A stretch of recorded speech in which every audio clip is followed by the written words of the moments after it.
Good morning, everybody. I want to give a quick update on what's happening with the debt negotiations, provide my perspective, and then I'm going to take a few questions. As all of you know, I met with congressional leaders yesterday. We're going to be meeting again today, and we're going to meet every single day until we get this thing resolved. The good news is that all the leaders continue to believe, rightly, that it is not acceptable for us not to raise the debt ceiling and to allow the U.S. government to default. We cannot threaten the United States full faith and credit for the first time in our history. We still have a lot of work to do, though, to get this problem solved. And so let me just make a couple of points. First of all of us agree that we should use this opportunity to do something meaningful on debt and deficits.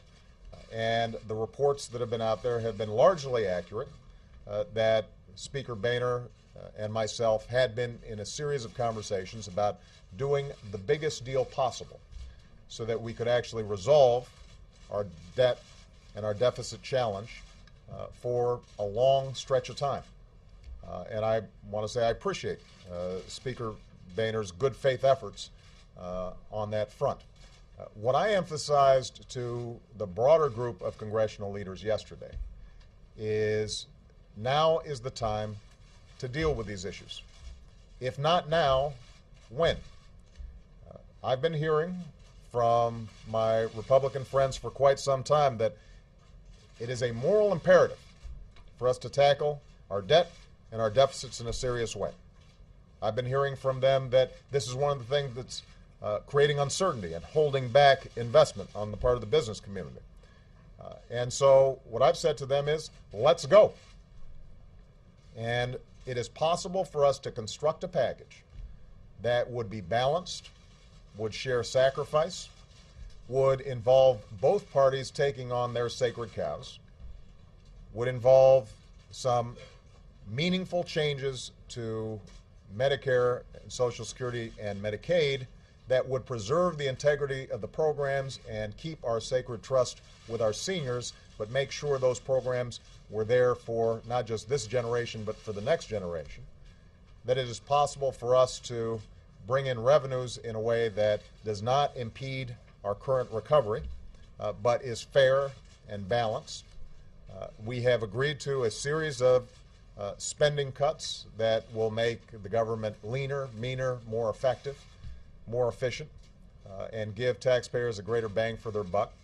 That includes defense spending, that includes health spending, it includes some programs that I like very much and we'd be nice to have, but that we can't afford right now.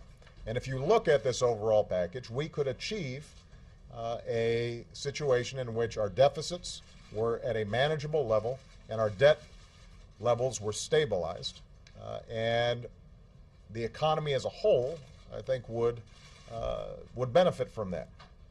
Moreover, I think it would give the American people enormous confidence that this town can actually do something once in a while, that we can defy the expectations that we're always thinking in terms of short-term politics in the next election, and every once in a while we break out of that and we do what's right for the country. So I continue to push congressional leaders for the largest possible deal. And there's going to be resistance. There is, frankly, resistance on my side to do anything on entitlements. There is strong resistance on the Republican side to do anything on revenues. But if each side takes a maximalist position, if each side wants 100% of what its ideological predispositions are, then we can't get anything done. And I think the American people want to see something done. They feel a sense of urgency, both about the breakdown in our political process and also about the situation in our economy. So what I've said to the leaders is bring back to me some ideas that you think can get the necessary number of votes in the House and in the Senate. I'm happy to consider all options, all alternatives that they're looking at. The things that I will not consider are a 30-day or a 60-day or a 90-day or 180-day temporary stopgap resolution to this problem. This is the United States of America, and we don't manage our affairs in 3-month increments. We don't risk U.S. default on our obligations because we can't put politics aside. So I've been very clear to them. We're going to resolve this, and we're going to resolve this for a reasonable period of time, and we're going to resolve it in a serious way. And my hope is that as a consequence of negotiations that take place today, tomorrow, the next day, and through next weekend if necessary, that we're going to come up with a plan that solves our short-term debt and deficit problems, avoids default, stabilizes the economy, and proves to the American people that we can actually get things done in this country and in this town. All right, with that, I'm going to take some questions, starting with Ben Philip. Thank you very much, Mr. President. Two quick topics. Given that you're running out of time, can you explain what is your plan for where these talks go if Republicans continue to oppose any tax increases as they've adamantly said that they will? And secondly, on your point about no short-term stopgap measure, if it came down to that and Congress went that route, I know you're opposed to it, but would you veto it? I will not sign a 30-day or a 60-day or a 90-day extension. That is just not an acceptable approach. And if we think it's going to be hard, if we think it's hard now, imagine how these guys are going to be thinking 6 months from now in the middle of election season when they're all up. It's not going to get easier, it's going to get harder. So we might as well do it now. Pull off the Band-Aid. Eat our peas. Now's the time to do it. If not now, when? We keep on talking about this stuff, and we have these high-minded pronouncements about how we've got to get control of the deficit and how we owe it to our children and our grandchildren. Well, let's step up. Let's do it. I'm prepared to do it. I'm prepared to take on significant heat from my party to get something done. And I expect the other side should be willing to do the same thing if they mean what they say, that this is important. And let me just, Ben, comment on this whole issue of tax increases, because there's been a lot of information floating around there. I want to be crystal clear. Nobody has talked about increasing taxes now. Nobody has talked about increasing taxes next year. What we have talked about is that starting in 2013, that we have gotten rid of some of these egregious loopholes that are benefiting corporate jet owners or oil companies at a time where they're making billions of dollars of profits. What we have said is, as part of a broader package, we should have revenues, and the best place to get those revenues are from folks like me who have been extraordinarily fortunate, and that millionaires and billionaires can afford to pay a little bit more, going back to the Bush tax rates. And what I've also said to the Republicans is, if you don't like that formulation, then I'm happy to work with you on tax reform that could potentially lower everybody's rates and broaden the base, as long as that package was sufficiently progressive so that we weren't balancing the budget on the backs of middle-class families and working-class families. And we weren't letting hedge fund managers or authors of best-selling books off the hook. That is a reasonable proposition. So when you hear folks saying, well, the president shouldn't want massive job-killing tax increases when the economy's this weak, nobody's looking to raise taxes right now. We're talking about potentially 2013 and the out years. In fact, the only proposition that's out there about raising taxes next year would be if we don't renew the payroll tax cut that we passed in December, and I'm in favor of renewing it for next year as well. But there have been some Republicans who said we may not renew it. And if we don't renew that, then the $1,000 that's been going to a typical American family this year as a consequence of the tax cut that I worked with the Republicans and passed in December, that lapses. That could weaken the economy. So I have bent over backwards to work with the Republicans to try to come up with a formulation that doesn't require them to vote sometime in the next month to increase taxes. What I've said is, let's identify a revenue package that makes sense, that is commensurate with the sacrifices we're asking other people to make, and then I'm happy to work with you to figure out how else we might do it. Do you see any path to a deal if they don't budge on taxes? I do not see a path to a deal if they don't budge, period. I mean, if the basic proposition is it's my way or the highway, then we're probably not going to get something done because we've got divided government. We've got Democrats controlling the Senate. We probably are going to need Democratic votes in the House for any package that could possibly pass. And so if, in fact, Mitch McConnell and John Boehner are sincere, and I believe they are, that they don't want to see the U.S. government default, then they're going to have to compromise just like Democrats are going to have to compromise, just like I have shown myself willing to compromise. Chip Reed. Thank you, Mr. President. You said that everybody in the room is willing to do what they have to do, wants to get something done by August 2nd. But isn't the problem the people who aren't in the room, and in particular Republican presidential candidates, Republican Tea Partiers on the Hill, and the American public? The latest CBS News poll showed that only 24% of Americans said you should raise the debt limit to avoid an economic catastrophe. There are still 69% who oppose raising the debt limit. So isn't the problem that you and others have failed to convince the American people that we have a crisis here, and how are you going to change that? Let me distinguish between professional politicians and the public at large. The public is not paying close attention to the ins and outs of how a treasury auction goes. They shouldn't. They're worrying about their family, they're worrying about their jobs, they're worrying about their neighborhood. They've got a lot of other things on their plate. We're paid to worry about it.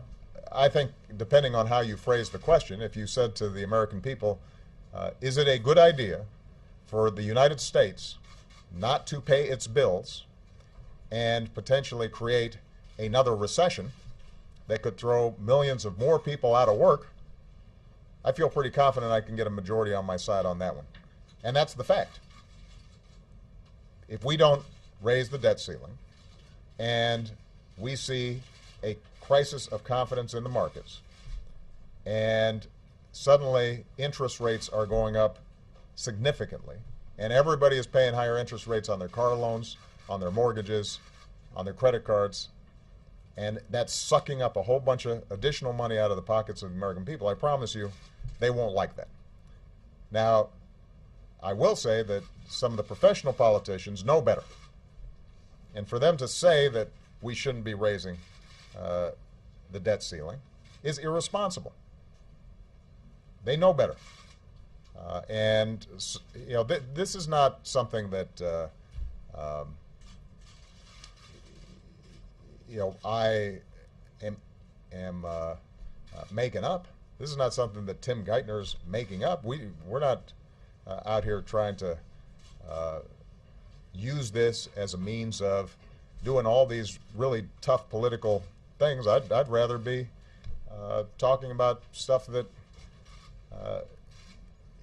everybody welcomes, like new programs or the NFL season getting resolved. Or unfortunately, this is what's on our plate. It's before us right now, and we've got to deal with it. So what you're right about, I think, is that the leaders in the room here, at a certain point, have to step up and do the right thing, regardless of the voices in our respective parties that are trying to undermine that effort. I have a stake in John Boehner successfully persuading his caucus that this is the right thing to do. Just like he has a stake in seeing me successfully persuading the Democratic Party that we should take on these problems that we've been talking about for too long but haven't been doing anything about. You think he'll come back to the $4 trillion deal? I think Speaker Boehner has been very sincere about trying to do something big. I think he'd like to do something big. His politics within his caucus are very difficult. You're right. And this is part of the problem with a political process where folks are rewarded for saying irresponsible things to win elections or obtain short-term political gain when we actually are in a position to try to do something hard. We haven't always laid the groundwork for it. And I think that it's going to take some work on his side, but look, it's also going to take some work on our side in order to get this thing done. I mean, the vast majority of Democrats on Capitol Hill would prefer not to have to do anything on entitlements.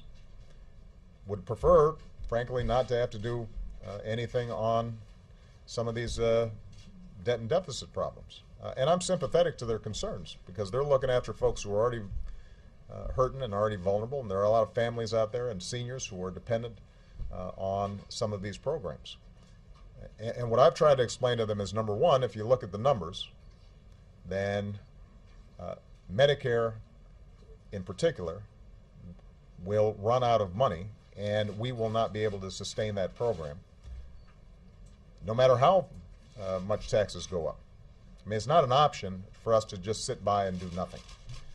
And if you're a progressive who cares about the integrity of Social Security and Medicare and Medicaid and believes that it is part of what makes our country great that we look after our seniors and we look after the most vulnerable, then we have an obligation to make sure that we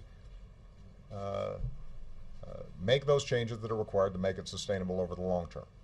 And if you're a progressive that cares about investments in Head Start and student loan programs and medical research and infrastructure, we're not going to be able to make progress on those areas if we haven't gotten our fiscal house in order. The argument I'm making to my party is the values we care about, making sure that everybody in this country has a shot at the American dream and everybody's out there with the opportunity to succeed if they work hard and live a responsible life. And the government has a role to play in providing some of that opportunity through things like student loans and making sure that our roads and highways and airports are functioning and making sure that we're investing in research and development for the high-tech jobs of the future. If you care about those things, then you've got to be interested in figuring out how do we pay for that in a responsible way. So we're going to have a sales job. This is not pleasant. It is hard to persuade people to do hard stuff that entails trimming benefits and increasing revenues. But the reason we've got a problem right now is people keep on avoiding hard things, and I think now's the time for us to go ahead and take it on. Rich Wolf. You keep talking about balance, shared sacrifice, but in the $4 trillion deal, If you're talking about roughly, it seems that we're now at about 4 to 1 spending to taxes. We're talking about $800 billion in taxes roughly. That doesn't seem very fair to some Democrats. I'm wondering if you could clarify why we're at that level, and also if you could clarify your Social Security position. Would any of the money from Social Security, even from just change CPI, go toward the deficit as opposed to back into the trust fund? With respect to Social Security is not the source of our deficit problems. Social Security, if it is part of a package, would be an issue of how do we make sure Social Security extends its life and is strengthened. The reason to do Social Security is to strengthen Social Security to make sure that those benefits are there for seniors in the out years. The reason to include that potentially in this package is if you're going to take a bunch of tough votes, you might as well do it now, as opposed to trying to muster up the political will to get something done further down in the future. With respect to a balanced package, is the package that we're talking about exactly what I would want? No. I might want more revenues and fewer cuts to programs that benefit middle-class families that are trying to send their kids to college, or benefit all of us because we're investing more in medical research. So I make no claims that somehow the position that Speaker Boehner and I discussed reflects 100% of what I want. But that's the point. My point is that I'm willing to move in their direction in order to get something done. And that's what compromise entails. We have a system of government in which everybody's got to give a little bit. Now, what I will say is that the revenue components that we've discussed would be significant and would target folks who can most afford it.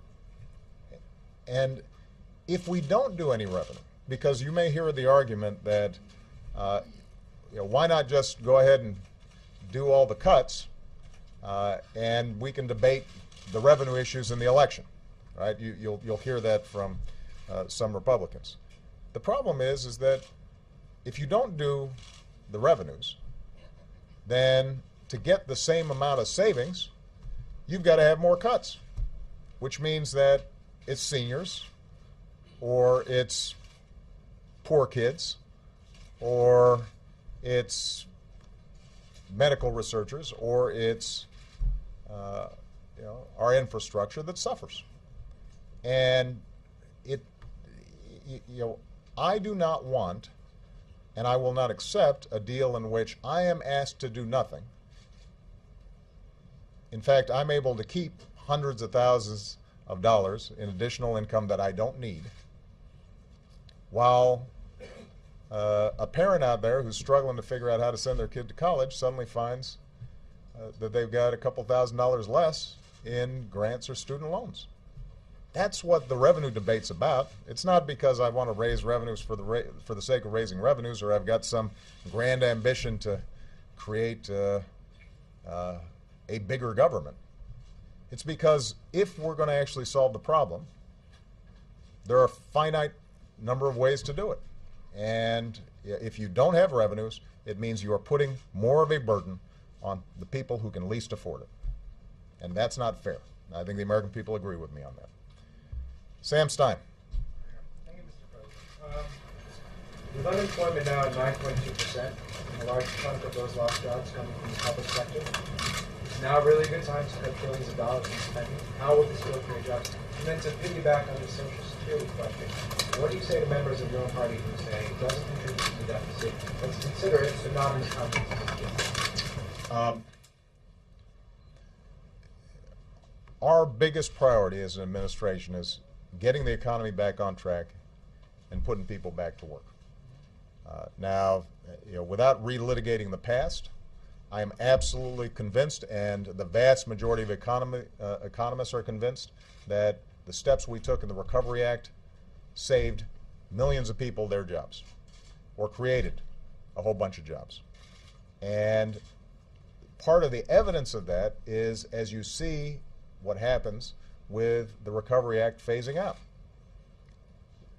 When I came into office and budgets were hemorrhaging at the state level, part of the Recovery Act was giving states help so they wouldn't have to lay off teachers, police officers, firefighters. As we've seen that federal support for states diminish, you've seen the biggest job losses in the public sector. Teachers, police officers, firefighters losing their jobs. So my strong preference would be for us to figure out ways that we can continue to provide help across the board. But I'm operating within some political constraints here, because whatever I do has to go through the House of Representatives. What that means then is that among the options that are available to us is, for example, the payroll tax cut, which might not be exactly the kind of program that I would design in order to boost employment, but does make a difference because it puts money in the pockets of people who are then spending it at businesses, large and small. That gives them more customers, increases demand, and it gives businesses a greater incentive to hire. And that would be, for example, a component of this overall package. Unemployment benefits, again, puts money in the pockets of folks who are out there, knocking on doors trying to find a job every day, giving them those resources. That puts more money into the economy, and that potentially improves the climate for businesses to want to hire. As part of a component of a deal, I think it's very important for us to look at what are the steps we can take short term in order to put folks back to work. I am not somebody who believes that just because we solve the deficit and debt problems short term, medium term, or long term, that automatically solves the unemployment problem. I think we're still going to have to do a bunch of stuff, including, for example, trade deals that are before Congress right now that could add tens of thousands of jobs. Republicans gave me this list at the beginning of this year as a priority, something that they thought they could do. Now I'm ready to do it, and so far we haven't gotten the kind of movement that I would have expected. We've got the potential to create an infrastructure bank that could put construction workers to work right now, rebuilding our roads and our bridges and our vital infrastructure all across the country. So those are still areas where I think we can make enormous progress. I do think that if the country as a whole sees Washington act responsibly, compromises being made, the deficit and debt being dealt with for 10, 15, 20 years, that will help with businesses feeling more confident about aggressively investing in this country, foreign investors saying America's got its act together and are willing to invest.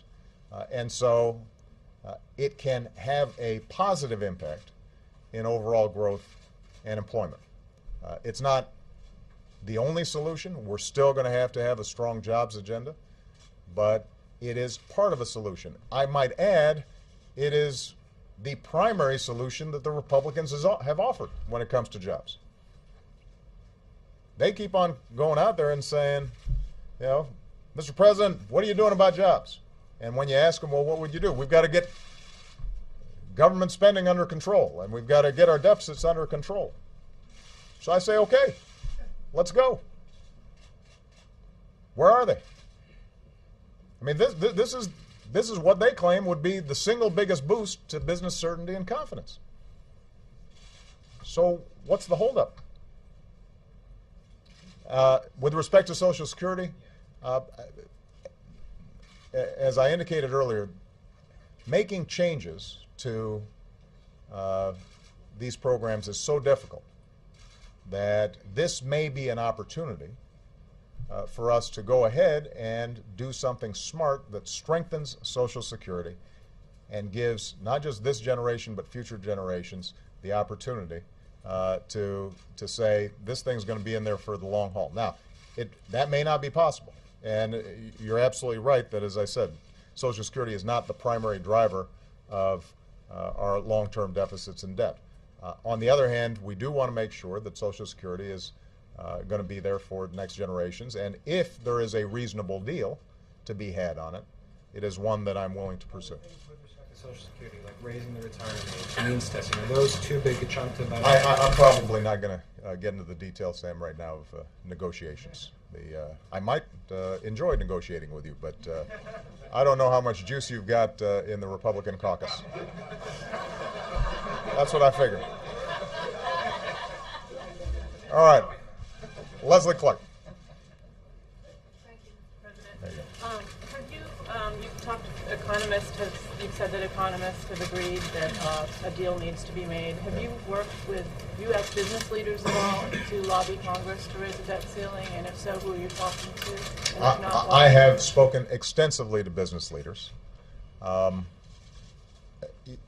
And I'll be honest with you, I think that business leaders in the abstract want to see a resolution to this problem. What I found is that they are somewhat hesitant to weigh in on some of these issues, even if they're willing to say something privately to me, partly because they've got a whole bunch of business pending before Congress, and they don't want to make anybody mad. So this is a problem of our politics and our politicians, but it's not exclusively a problem of our politics and our politicians. I mean, the business community is a lot like everybody else, which is we want to cut everybody else's stuff, and we want to keep our stuff. We want to cut our taxes, but if you want to raise revenue with somebody else's taxes, that's okay. And that kind of mindset is why we never get the problem solved. There have been business leaders like Warren Buffett who I think have spoken out forcefully on this issue. I think some of the folks who participated in the Bowles-Simpson Commission made very clear that they would agree to a balanced approach, even if it meant for them individually that they were seeing slightly higher taxes on their income, given that they're, I think the average CEO, if I'm not mistaken, saw a 23% raise this past year, while the average worker saw a 0 to 1% raise last year. So I think that there are a lot of well-meaning business people out there who recognize the need to make something happen. But I think that they've been hesitant to be as straightforward as I'd like when it says this is what a balanced package means. It means that we've got some spending cuts. It means that we've got some increased revenue. And it means that we're taking on some of the drivers of our long-term debt and deficits. And can you say as the clock ticks down whether or not the administration is working? I'm sorry. Can you say as the clock ticks down whether or not the administration is working on any sort of contingency plans if things don't happen by August 2nd? We are going to get this done by August 2nd. George Comden.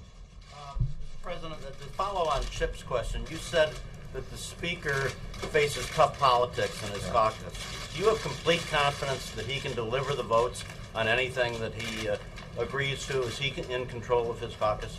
That's a question for the Speaker, not a question for me. My experience with John Boehner has been good. I think he's a good man who wants to do right by the country. I think that it's as Chip alluded to, the politics that swept him into the speakership were good for a midterm election. They're tough for governing. And part of what the Republican caucus generally needs to recognize is that American democracy works when people listen to each other. We're willing to give each other the benefit of the doubt. We assume the patriotism, good intentions of the other side, and we're willing to make some sensible compromises to solve big problems. And I think that there are members of that caucus who haven't fully arrived at that realization yet. So your confidence in him wasn't shaken by him walking away from the big deal he said he wanted?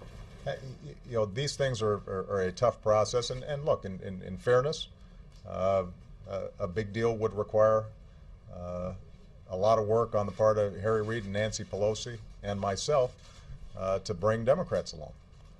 But the point is if everybody gets in the boat at the same time, it doesn't tip over.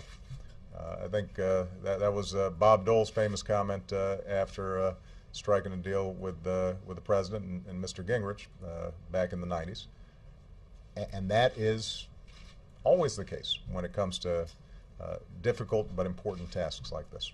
All right. Last question. April Ryan. Mr. President, I want to revisit the issue of sacrifice. In 2009, you said that expect the worst to come. We have not seen the worst yet. And now with these budget cuts looming, you have minorities, the poor, the elderly, as well as people who are scared of losing jobs, fearful.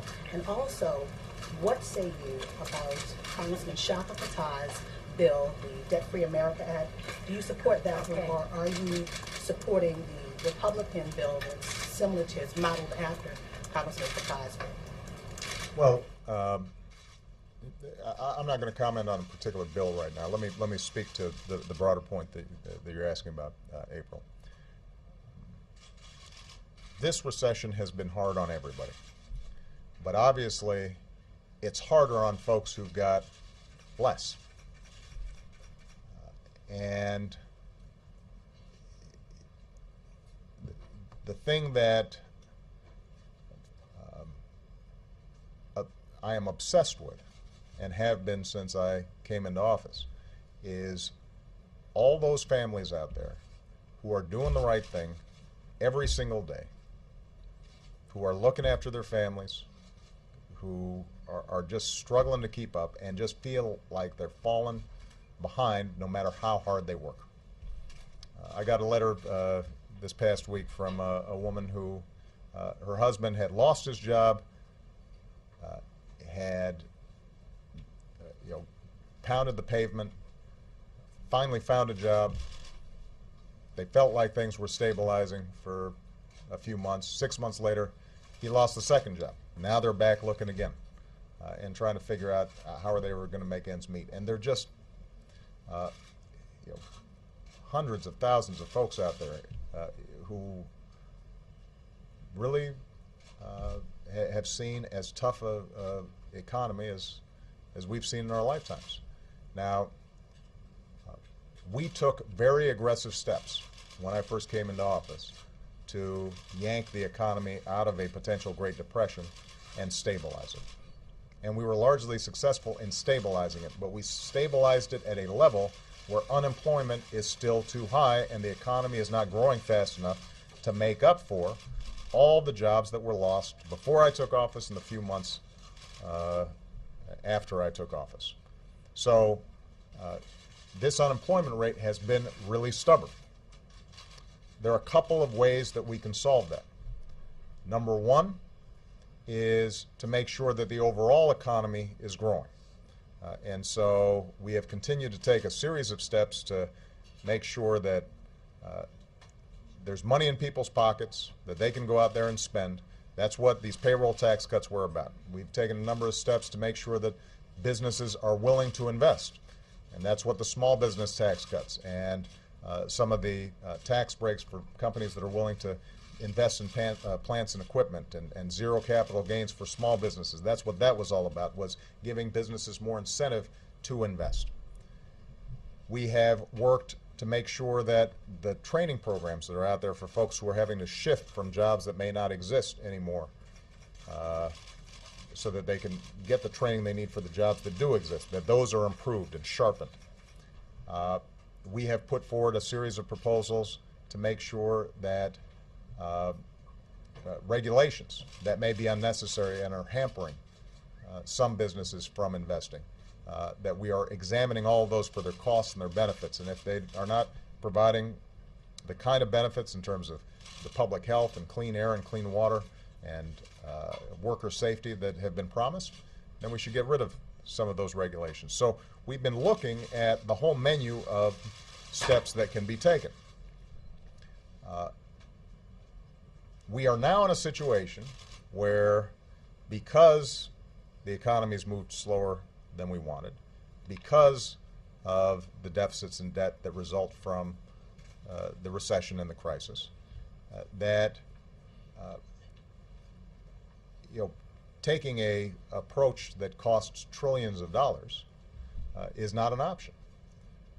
We don't have that kind of money right now. What we can do is to solve this underlying debt and deficit problem for a long period of time, so that then we can get back to having a conversation about, all right, since we now have solved this problem, that's no longer what's hampering economic growth, that's not feeding business and uncertainty.